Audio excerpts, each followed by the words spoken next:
I'm Summer Huntington of Steel Mace Vinyasa and Shala, and today I'll be demonstrating how to modify your workout for down regulation.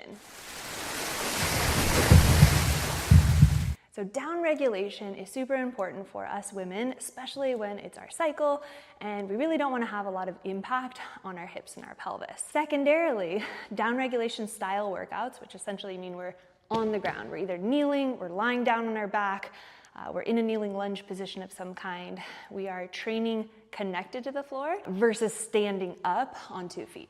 So another benefit of down regulation workouts, or another use for it, would be if you're feeling dysregulated, you've had a really high stress week and you're just like, I cannot even imagine doing a hard workout, you can always do a down regulation workout. So I'll show you what I mean, and we can just kind of travel through a few different exercises and you can put them together in a 90-30 or whatever you'd like. So let's start with the easiest one, the most low impact, just starting with bridges. You can take your mace and just place it over your hips. You can start with just priming your glutes, squeezing the glutes at the top, ripping and crushing. Anytime you're on the ground, this is going to be really calming for the nervous system, and it changes your relationship with gravity. You immediately tap into more parasympathetic breathing, but I'm still getting a strength workout here. Another fun one is to take the mace into back position here. Notice my arms are bent at 90 degrees, and I can do a partial lift, straighten the arms. I'm simulating a crunch. I've got this off-centered load. My mace, my hands are, one hand is by the mid-grip, one hand's by the handle. I can switch sides and do it on both sides. If I wanted to progress this, I could use a little momentum and do a full sit-up. I like the sit-up, rip, crush.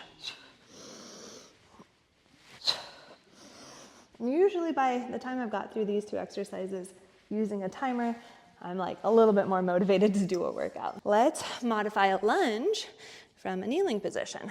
So generally a lunge is standing, but in this variation, we're gonna start kneeling here with over grip. So I sit back to my heels and then I just uppercut here and come back to the kneeling position. This is assuming you don't have any knee issues. Uppercut, step forward. I did a lot of these style of workouts when I was pregnant as well, so some of these can be really great like prenatal training for women that want to keep their athletic edge throughout pregnancy. Uppercut. So that's my closed hip conditioning here. Want to make sure that the back glute is firing. Let's go through a couple more. We've got a big wheel. So you can step one leg forward, find reverse guard. I love big wheel because it stretches the side body. It's a great oblique exercise. I'm not standing, so it's less energy used here, but I'm still getting a great oblique workout. Sides, cartwheel, big side stretch, ripping and crushing.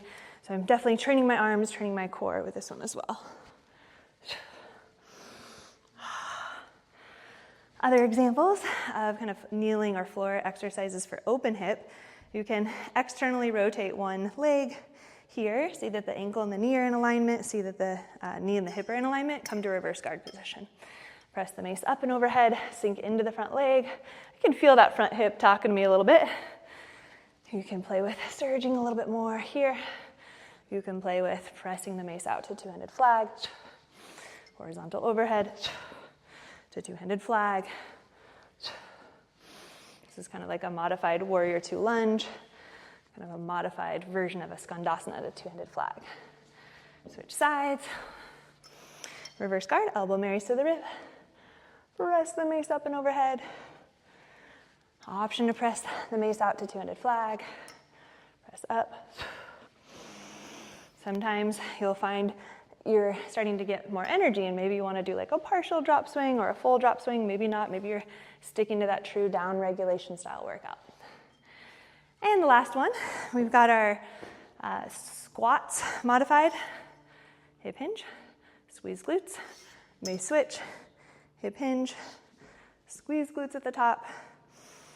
Other variations, you could press your mace up and overhead, pull back down to solar plexus, mace switch, press, and mace switch. So those are some great mace exercises, just ways that you can condition your arms, your glutes and core. You can also do any of the bodyweight exercises modified as well. I'll demonstrate just one today and a couple different variations for the tripod. So I love tripods because they take the shoulder out of this rounded forward position and seat the scapula in a more neutral position and open up the front line. So here, you could just start with basic tripod prep. Here, anchoring the hand, lots of yaw or rotation in the thoracic spine. Next progression, a little partial lift.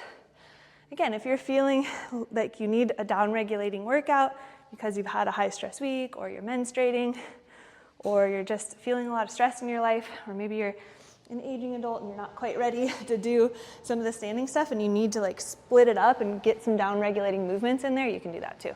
This is a full tripod, vertical.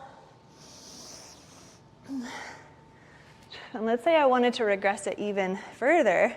I could come down, anchor my arms into the floor, lift my glutes, and reach the hand up. And come down, lower the hips, lift the glutes, reach the hand up, come down, and switch. Maybe tracing back and overhead.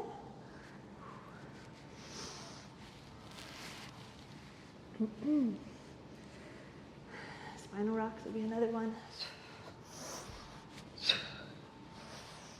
Chest pulling through the knees, concave back, elbows drive in, hips lift, capture the knees, pull the chest nice and like flat, and flatten out your upper mid back. All right, so down regulation, all that means is that I'm doing stuff on the ground. I'm either kneeling, I'm on my back, I'm not standing, I'm conserving energy. I'm not wanting to waste all of my energy by doing power moves.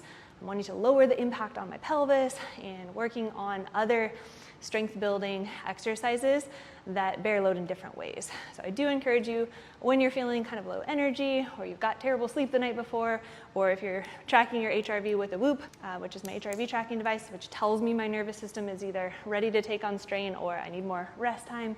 So when you have that biofeedback that your nervous system needs kind of a down regulation day, then add in some of these movements into your workout, kind of sub out. You can even do like, half of your workout being kind of kneeling or lying on the back or on the ground sort of exercises, and then maybe the other half would be, your standing stuff. So use it as needed, and just know that when you start to take ownership of your own programming and you actually design your programs to meet how you're feeling and meet your own needs, meet the skills that you're trying to develop, that's when your training will take on a whole new purpose. Hope you found this video useful. Check out the Shala virtual studio and workshops and retreats, and I can't wait to meet you in person or see you in the virtual studio.